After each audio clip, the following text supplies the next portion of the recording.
Good morning, good morning, good morning! Luzon, Visayas, and Mindanao. Today is another day na naman sad, no? For today's video, nandito tayo ngayon sa palengke. Meron tayong bibilhin. Promises! Kasi naghanap kasi kami ng tilapia para sa ating gala for today's video. Charot! Kasi masarap kasi ang tilapia pag isugba siya. Yan, bumili din kami ng lato. Lato ba ang tawag dito? Yan, pagkatapos ng kumain ng lato, syempre kami din maglato-lato din kami, besh. Joke lang po. Kagilo sa ilot. Kaya palagi kami dito bumili kasi dito lang kasi kami makasave. Kasi you know na budget kasi kami, best. 150 lang ang aming pera. Pero madami na aming nabili. 150 mo, best. Meron ka na 2 tilapia, lato, at madaming lamas para mas masaya. Mas masaya kung kapiling ko ang baking bata. Cheers. Promises. So ngayon papunta na kami sa Amarilla Panglabuhan. Kagila!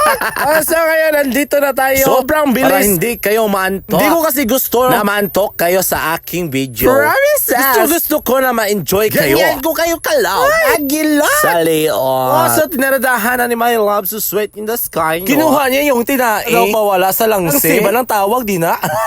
Hindi ko kasi nalaman sa Tagalog. Ngayon na lang maitindi. Then, ang sobrang tanga ko talaga. Alam mo bakit? Nakalimutan kong bumili ng budget. Pero okay lang yan, besh. May dagat na naman. Pangpaalat sa ating tilapia. Promises. Sobrang sarap ng timpo ngayon. Kasi hindi siya mainit, besh. Saktong-sakto talaga. Perfect sa aming araw ngayon. Kaya nasabi ko ang perfect. Kasi, chismis. Monthsary kasi namin ngayon. 2 years and 9 months na kami. Sana, more years to come tayo, bata, no? Sobrang swerte ko talaga sa bata ko. Kasi napunta talaga ako sa babae. Para sa akin talaga. Kung anong gusto mo. Gusto rin niya. Kaya palagi kaming gumagala. Kasi gusto din niyang gumagala. Talagang same vibes talaga. Sobrang in love talaga ako sa bata ko. Kasi alam niyo, sa kanya na ang lahat ng gusto ko. At sobrang mabait pa talaga. Kahit marami na akong kasalanan sa kanya, syempre, tanggap pa rin niya ako.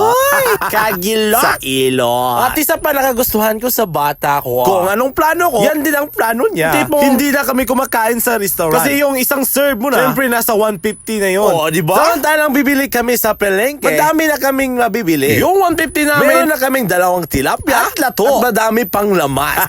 Promises! At sobrang relaxing pa talaga. Kasi nandito tayo sa beach. Ang pawala sa stress. Charot. Oo, di ba? Yung 150 mo, meron ka ng ganito. So, nilagay ng lato ni bata, no? Mahalo-halo na niya ang lato para kainin na namin. Promises! Ito talaga ang gustong-gusto niya. Yung tipo na, hindi siya talaga magsabi sa akin na, bibili na tayo ng lato. Oo, tilikman ko na talaga ang lato. Sobrang sarap talaga. Kaya palaging hinahanap-hanap niya talaga. Kaya, ngayon pa lang ako nakarealize. Sobrang sarap talaga. Promises! Ini-enjoy talaga namin ang pagkain, besh. Kahit simpleng handaan lang, masaya na talaga kami. Promises! Kaya pag may time kami, at medyo may budget konti, sa dagat talaga kami pupunta. Kasi ito talaga ang aming tambayan. Pag merong time at pera kami. Kasi sobrang relaxing talaga. Malayo sa toxic people.